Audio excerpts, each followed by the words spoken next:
Hello, my name is Dr. Ingrid Clayton. I'm a clinical psychologist, and today I would like to talk about hope.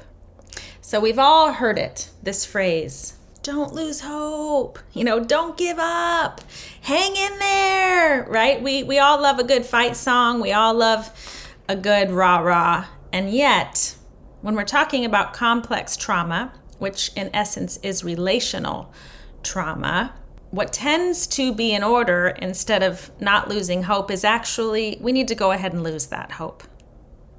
I'm asking you to lose hope. I know, it sounds terrible. Who wants to hear this message? I didn't. It was a big surprise in my own trauma recovery journey. But here's the truth.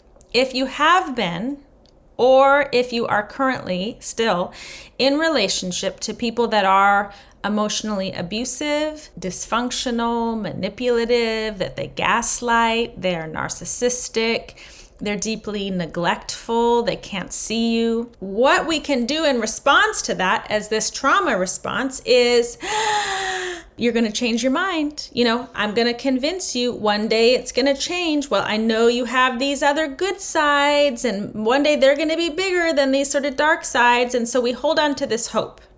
We call it hope anyway. I don't actually think hope is the right word for it, because what it does is it puts these blinders on so you can't really see what it's more like this. You can't really see what you're dealing with. It blocks your ability to be present to reality. And what a lot of people discover when they are healing from trauma and they've shed some of these layers of filters of ways that they've been viewing themselves in the world is suddenly they're dealing with reality.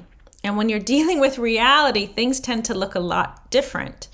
But when you're dealing with reality, you can make choices to help you navigate the real world. So you're not living in this fantasy, right? Hope can be tied up with this fantasy of what you are hoping and believing that someone will become, what the relationship might become, not what the relationship actually is. And it makes sense, because what the relationship actually is might be sort of painful to look at. There's a reason that we're defending against it. We don't want to see that this person can't show up, I get it. Could be a partner, it could be a sibling, it could be a parent, a best friend. We want to believe the best in people, and we think, well, that's lovely, that's altruistic, that's a good thing. It's not a good thing if it's keeping you stuck in a bad relationship and reinforcing that's your worth and what you deserve. We are reinforcing that every time we choose to stay in relationships where people can't see us, choose us, honor us, show up for us. So basically, this kind of hopefulness, what I'm talking about today, is really a toxic hope.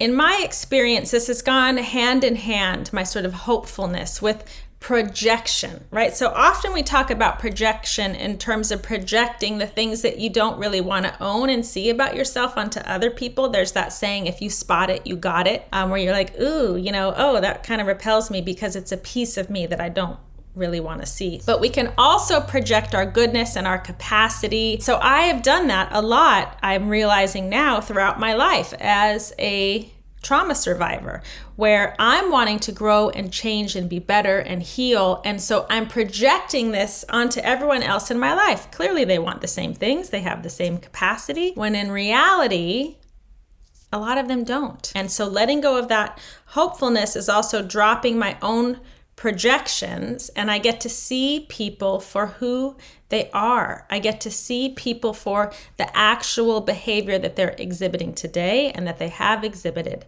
not what I'm hoping they will do at some point. And when we drop this hope, there might be some grieving involved. So we often talk about this with trauma healing, that there's a lot of grief work, because if I'm not looking through this hopeful filter that's kind of curating this fantasy of what I want my life to be, what I'm hoping that it will become, and I'm dealing with reality, I may have choices, but I'm also, oh man, this is not what I wanted it to be. And I have to grieve that it isn't, and that it wasn't, and that nothing is going to change unless I change. I might have to walk away from some relationships. I might have to institute some very different boundaries. So I'd be curious to hear from you in the comments your own experiences of how hope has been your handcuffs. How has it kept you stuck? What was it like to finally let it go and be present to yourself in your own life, to set healthy boundaries, to step into healthy relationships as they are, not as a fixer-upper? Thanks for joining me. My name is Dr. Ingrid Clayton. I'm a clinical psychologist, a trauma therapist, and a trauma survivor. I'm also the author of a new memoir, Believing Me, Healing from Narcissistic Abuse and Complex Trauma. Be sure to subscribe, and I'll see you next time.